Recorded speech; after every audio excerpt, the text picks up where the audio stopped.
मैंने एक बुक लिखी है हाइफा, भारतीयों की शौर्य गाथा। हाइफा इजराइल का शहर है जिसे जीतने के बाद ही इजराइल का निर्माण हुआ था और इसमें अहम भूमिका भारतीय फौजों ने निभाई थी। ये पूरी बुक इजराइल के आसपास ही घूमती है, यहूदियों के ऊपर ही है, क्या क्या सहना पड़ा, फिर कैसे यहूदी इजराइल में इकट्ठा हुए और उन्होंने एक इजराइल नाम का फिर से देश बनाया जो पहले था। तो अब जबकि ईरान और इजराइल में युद्ध हो रहा है, जो कभी बहुत अच्छे दोस्त थे, ईरान ही वो पहला देश है जिसने इजराइल को मान्यता दी थी जब वहाँ पे राजशाही थी और खुलापन था, एक सेकुलर स्टेट था। पर अब स्थिति चेंज हो गई है। दुनिया में अगर कोई सबसे बड़ा दुश्मन है तो आप ईरान और इजराइल को देख सकते हैं। भारत पाकिस्तान से भी बड़ी दुश्मनी उन दोनों के अंदर है और उसकी वजह है कुछ आतंकवादी संगठन जो इजराइल को परेशान करते हैं, हमेशा टारगेट पे रखते हैं और उनका सपोर्ट ईरान करता है। तो अब जबकि दोनों में लड़ाई चालू है तो एक दूसरे के ऊपर मिसाइलें छोड़ी जा रही हैं, ड्रोन छोड़े जा रहे हैं और उनको रोकने के लिए एंटीक्राफ्ट मिसाइल की जरूरत होती है। एक मिसाइल की कीमत करीब करीब 360 करोड़ रुपए है, भारतीय रुपए के हिसाब से देखा जाए।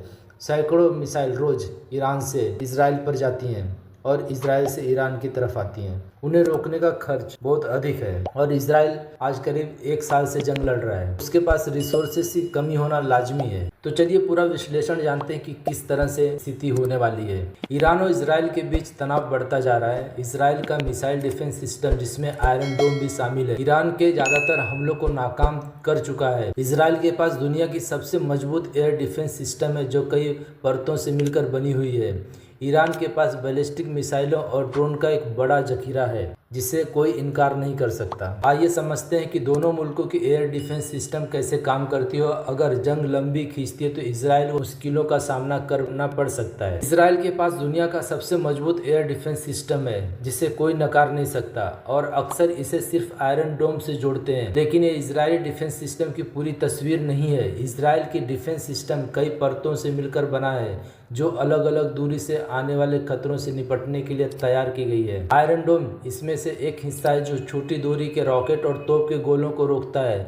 आयरन डोम में रडार, कमांड और कंट्रोल सिस्टम और इंटरसेप्टर मिसाइलें शामिल है। रडार दुश्मन के रॉकेट का पता लगाता है, कमांड सिस्टम तय करता है कि पहले किस खतरे को निशाना बनाना है और फिर इंटरसेप्ट उस रॉकेट को हवा में तबाह कर देता है। इसके अलावा इजराइल के पास डेविड क्लिंग एरो 2 और एरो 3 जैसे डिफेंस सिस्टम है। ये खास तौर पर लंबी दूरी की बैलिस्टिक मिसाइलों को तबाह करने के लिए बनाए गए हैं। तो चलिए अब जानते हैं कि ईरानी डिफेंस सिस्टम में कितना दम है। ईरान के पास बैलिस्टिक मिसाइलें, लंबी दूरी वाले ड्रोन और क्रूज मिसाइलों का बड़ा जखीरा है। क्योंकि ईरान बहुत पहले से जंग की तैयारी कर रहा है, प्रतिबंध के बाद भी मिसाइलों का भंडार अपना बढ़ाता रहा है। बैलिस्टिक मिसाइलें एक तय रास्ते पर चलती हैं जबकि क्रूज मिसाइलें उड़ान के दौरान अपना रास्ता बदल सकती हैं। इससे करीब 1000 किलोमीटर दूरी पर स्थित ईरान ज्यादातर मध्यम दूरी की बैलिस्टिक मिसाइलों और लंबी दूरी वाले ड्रोन का इस्तेमाल कर रहा है। हाल के हमलों में किन मिसाइलों का इस्तेमाल हुआ है ये साफ नहीं है, लेकिन ईरान के पास फतह 1 और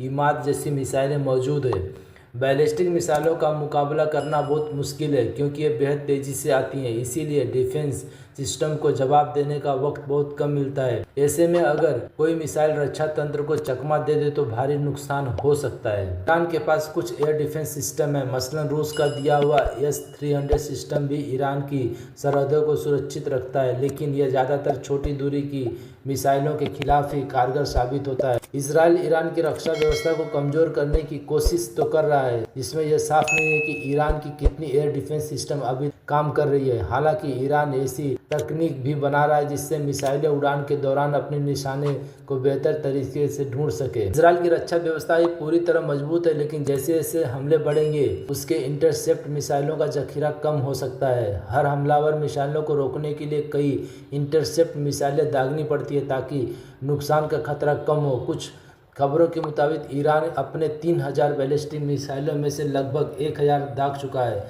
लेकिन उसके पास अभी भी एक बड़ा जखीरा है। इसके साथ ही ईरान नई मिसाइलें बनाने की ताकत भी रखता है, इसीलिए इजराइल बार बार उसके डिफेंस फैक्ट्री पर अटैक कर रहे हैं। अगर ये जंग लंबी खींचती है तो देखना अहम होगा कि किसके हथियार पहले खत्म होते हैं। इजराइल की रक्षा व्यवस्था को मजबूत रखने के लिए इंटरसेप्ट मिसाइलों की जरूरत पड़ेगी। दूसरी तरफ ईरान अपने जखीरे को फिर से भरने की कोशिश कर रहा है। दोनों मुल्कों की रक्षा और हमले की ताकत जंग के नतीजे को तय करेगी। वैसे भी इजराइल के साथ अमेरिका और यूरोप के कुछ देश जैसे फ्रांस, ब्रिटेन, इटली का पूरा समर्थन है। ऐसे ही आप देखेंगे तो ईरान के साथ भी कुछ देशों को समर्थन है, पर वे खुल के सामने नहीं आ रहे, जैसे चीन और रूस कई मौकों पर इजराइल को चेतावनी दे चुका है और ईरान का सपोर्ट कर चुका है। फिर भी रूस अभी भी यूक्रेन के साथ युद्ध में उलझा हुआ है और उसके ऊपर बहुत सारे प्रतिबंध हैं। रूस पूरी तरह से ईरान की मदद इस समय नहीं कर सकता। ऐसी अफवाह भी उड़ाई जा सकती है कि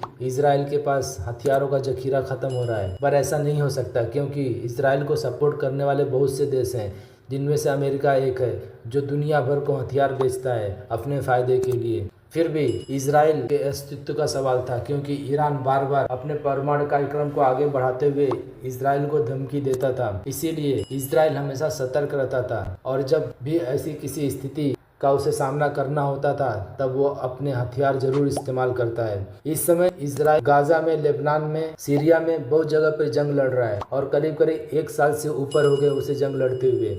यही कारण है कि इस समय वो ईरान से उलझकर थोड़ी मुश्किल में है, क्योंकि वो छोटा सा देश है। डिफेंस सिस्टम का इस्तेमाल वो करीब 1 साल से कर रहा है और उससे पहले भी उसके ऊपर हमेशा अटैक होते रहते थे। फिर भी देखना है कि आगे क्या होता है। तो आप क्या समझते हैं, इजराइल और ईरान की जंग में पहले इसके हथियार खत्म हो सकते हैं और इस जंग को किसे जीतना चाहिए?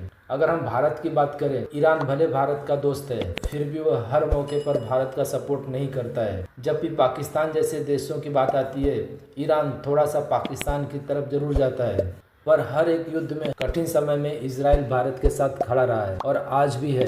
आप बताइए कि आप किसकी तरफ युद्ध का निर्णय चाहते हैं। चैनल को लाइक, सब्सक्राइब करना ना भूलें। मिलते अगली वीडियो में, तब तक नमस्कार, वंदे मातरम।